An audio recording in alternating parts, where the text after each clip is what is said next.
So today I'm going to be giving you a few tips to get you through a hospital stay. This is a good video if you're already in the hospital, or you know that you're going to be in the hospital soon for a surgery or some type of treatment or whatever. And so with that being said, let's get started. Number 1. Now I know being selfish isn't a virtue per se, but it's one of the things that you need to be in the hospital. When you're in the hospital, you are in there because your health is not in very good shape. And at that point, you need to be all about you. You need to be looking out for number 1. That means if there's anything that is amiss, you need to let it be known to any nurses or anybody that comes by. If you don't want visitors, just tell them when they come and turn them away. And if they are any friends worth their salt, they'll understand when all things are said and done. So, just remember, in this scenario, your health is breaking down, and at that point, that's the only thing you need to be worried about. So you need to be looking out for number 1. Number 2. The second thing that I would recommend is that you get somebody you trust, whether it be a family member or a friend or a loved one, whoever, to be up there with you and just hang out, because this will accomplish a couple things here. The first thing it will accomplish is that you may be in a situation where it is difficult to communicate. You may be physically unable to because you can't talk. You can't use your hands to use sign language. You may not know it. You may not know any other way to communicate. And so in these situations, it's good to have somebody up there with you that can stick their head out of the door of your room and yell at somebody if you are in an emergency. This will get them in faster, and it'll help ease some of the stress on your mind. The second thing is, it gets boring up there in the hospital. There's not much to do. You're just laying around in your bed, being pumped full of all of these medicines, getting your treatments and all that sorts of stuff. And in this situation, it can become very stressful. You start worrying about the worst case scenario, and this is a normal thing, but it doesn't help things at all. And so by having somebody up there with you, it will distract you and keep you in a lighter mood. And who knows, that might help you heal faster. Number 3. The third thing that I want you to do is to be aware of what's happening to you. There are a lot of safeguards in place to make sure that none of these problems happen. But safeguards fail, just like technology does, that is probably involved in these safeguards.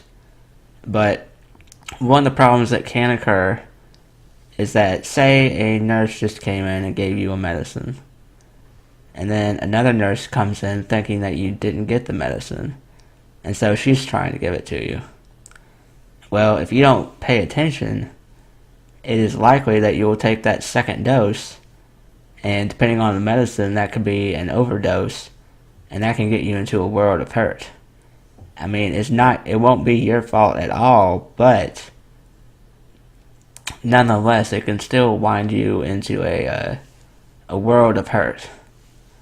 So just be aware of what's happening to you. And if you don't know why a doctor or nurse is doing something, ask them. They'll tell you. Number 4. The fourth thing that's important to understand are your rights as a patient. Depending on where you are, it will vary with what your rights are as a patient. But it's important to know these things. I mean, let's say you are an elderly person. and you don't really want the life-saving treatment because the treatment is going to bring you a world of pain when, I mean, let's be honest, death comes for all of us eventually, and considering your age, it might not be that far away. So you don't want, that treatment that's going to bring you pain that honestly might only give you 6 months. And in that scenario, do you have anything written up, any legal documents saying that you don't want to be resuscitated or anything? Do you have any of that? Another thing to realize in your rights as a patient is that just because you want something during your treatment doesn't necessarily mean you're going to get it. There are lots of rules and regulations guiding what all a doctor can do to help you. Everything a doctor prescribes you for your treatment ultimately has to be within medically sound bounds. Otherwise, things get kind of crazy. So just look into what your rights as a patient are. Number 5. The last thing I want to talk to you about is the importance of positivity. You may be in a situation where you may have a terminal illness. You may not have that long to live. Or you may just be in a very fragile medical state, and you're worried about what the end result of all this will be. But the thing is, negativity isn't going to help you here. Now, just think back for a second. Think back through your life, and just think back to any negative situation you were in. When you responded negatively, did it help anything? I mean, chances are not, it didn't. And bringing negativity into your life right now is only going to hurt things. Right now, you want your days to be as stress-free and light and cheery as possible. But if you are just down in the dumps, keep thinking negative thoughts, well, guess how your day's going to be? It's going to be a negative day. So you need to find a way to snap out of it and focus on the goal of your treatment, which is to get back to your life. Think about the positive things that you're missing right now and what you need to do to get back out there.